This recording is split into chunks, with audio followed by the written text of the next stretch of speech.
Let me begin this evening by expressing my gratitude to the American people for your outpouring of love and support following the assassination attempt at my rally on Saturday.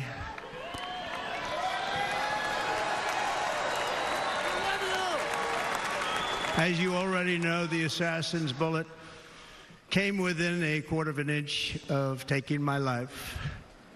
So many people have asked me, what happened? Tell us what happened, please. And therefore, I will tell you exactly what happened, and you'll never hear it from me a second time because it's actually too painful to tell. It was a warm, beautiful day in the early evening in Butler Township in the great Commonwealth of Pennsylvania. Music was loudly playing, and the campaign was doing really well. I went to the stage, and the crowd was cheering wildly. Everybody was happy. I began speaking very strongly, powerfully, and happily, because I was discussing the great job my administration did on immigration at the southern border. We were very proud of it.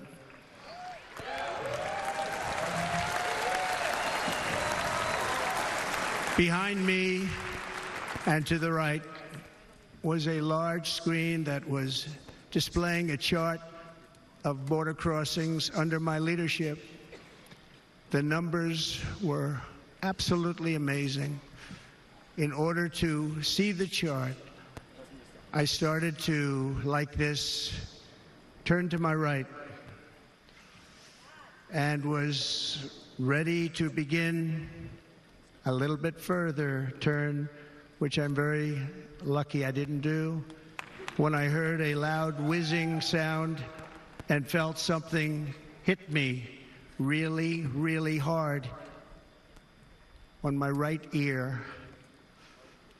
I said to myself, wow, what was that?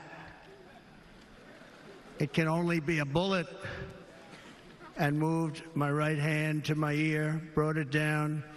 My hand was covered with blood, just absolutely blood all over the place.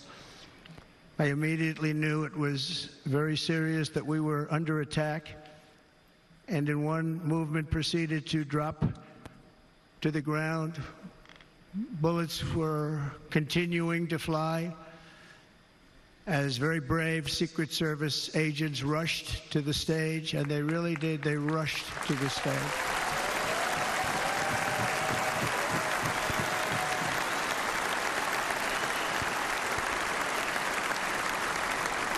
These are great people, at great risk, I will tell you, and pounced on top of me so that I would be protected.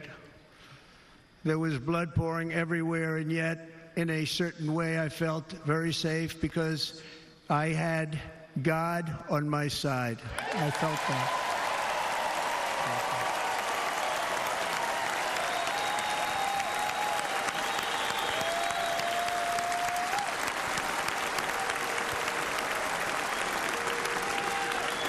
The amazing thing is that prior to the shot, if I had not moved my head at that very last instant, the assassin's bullet would have perfectly hit its mark, and I would not be here tonight. We would not be together.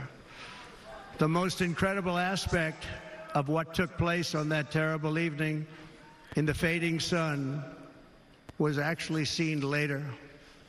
In almost all cases, as you probably know, and when even a single bullet is fired, just a single bullet, and we had many bullets that were being fired, crowds run for the exits or stampede, but not in this case. It's very unusual.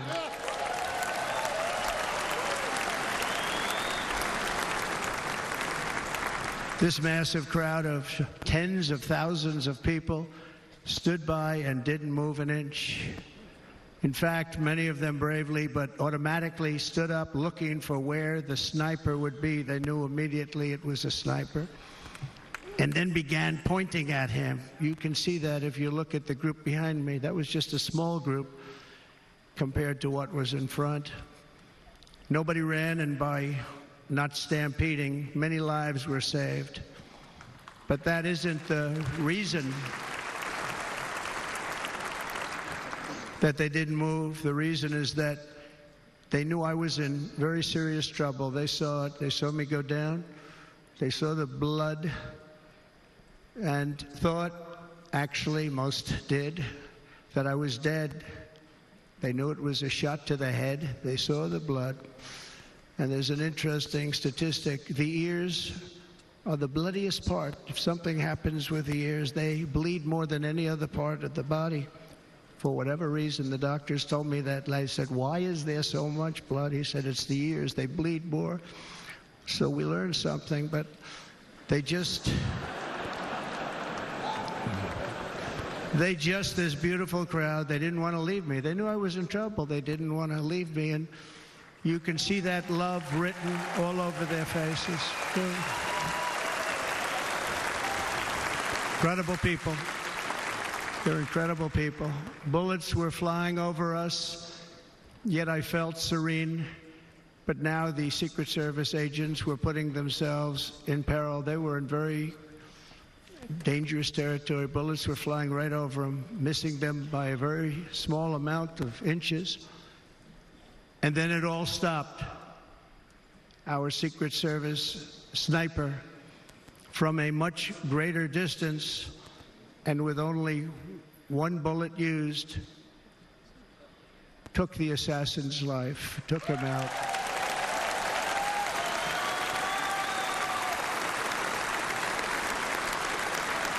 I'm not supposed to be here tonight. Not supposed to be here. Yes, you are. Yeah.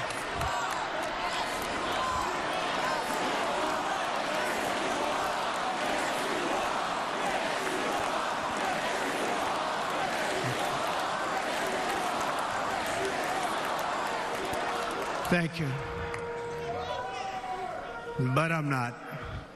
And I'll tell you, I stand before you in this arena only by the grace of Almighty God.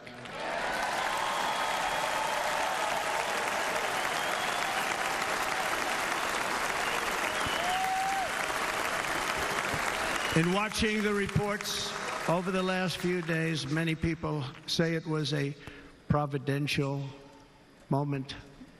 Probably was. When I rose, surrounded by Secret Service, the crowd was confused because they thought I was dead, and there was great, great sorrow. I could see that on their faces as I looked out.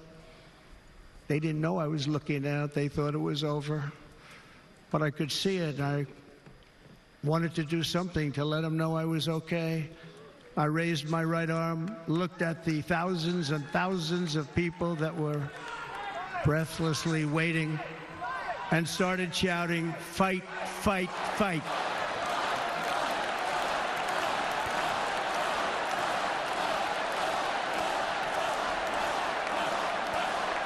Thank you. Once my clenched fist went up, and it was high into the air. You've all seen that. The crowd realized I was okay and roared with pride for our country like no crowd I have ever heard before. Never heard anything like it. For the rest of my life, I will be grateful for the love shown by that giant audience of patriots that stood bravely on that fateful evening in Pennsylvania. Tragically, the shooter claimed the life of one of our fellow Americans, Corey Comparator. Unbelievable person, everybody tells me. Unbelievable. And seriously wounded, two other great warriors. Spoke to them today. David Dutch and James Copenhaver. Two great people. I also spoke to all three families of these tremendous people. Our love and prayers are with them, and always will be. We're never going to forget them. They came for a great rally. They were serious Trumpsters, I want to tell you. They were serious Trumpsters, and still are. But Corey, unfortunately, we have to use the past tense. He was incredible. He was a highly respected former fire chief, respected by everybody. Was accompanied by his wife, Helen, incredible woman. I spoke to her today, devastated, and two precious daughters. He lost his life selflessly, acting as a human shield to protect them from flying bullets. He went right over the top of them and was hit. What a fine man he was.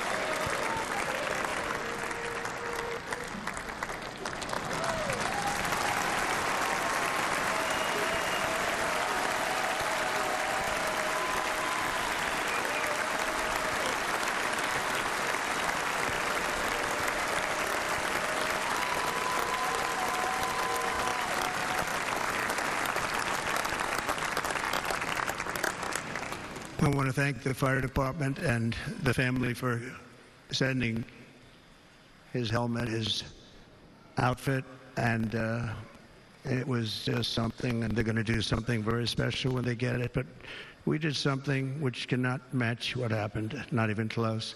But I am very proud to say that over the past few days, we've raised $6.3 million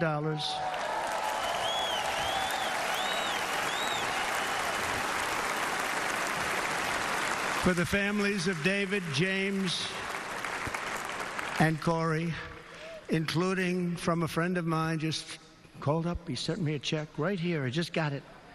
$1 million from Dan Newland. Thank you, Dan.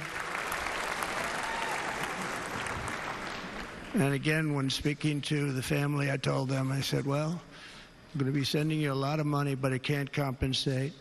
They all said the same thing. You're right, sir. We appreciate so much what you're doing, but nothing can take the place in the case of Corey. And the other two, by the way, they were very, very seriously injured, but now they're doing very well. They're going to be okay. They're going to be doing very well.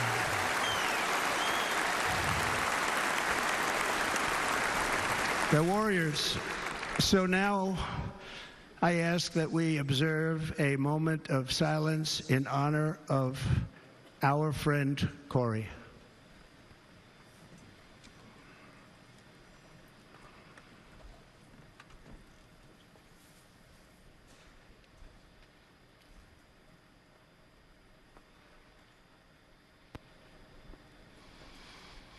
There is no greater love than to lay down one's life for others.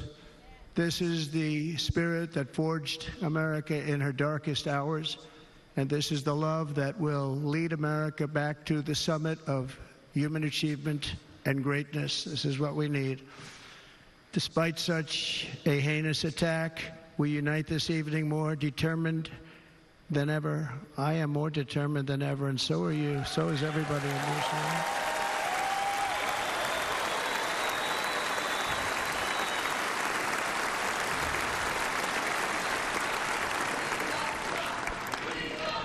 Thank you. Thank you very much.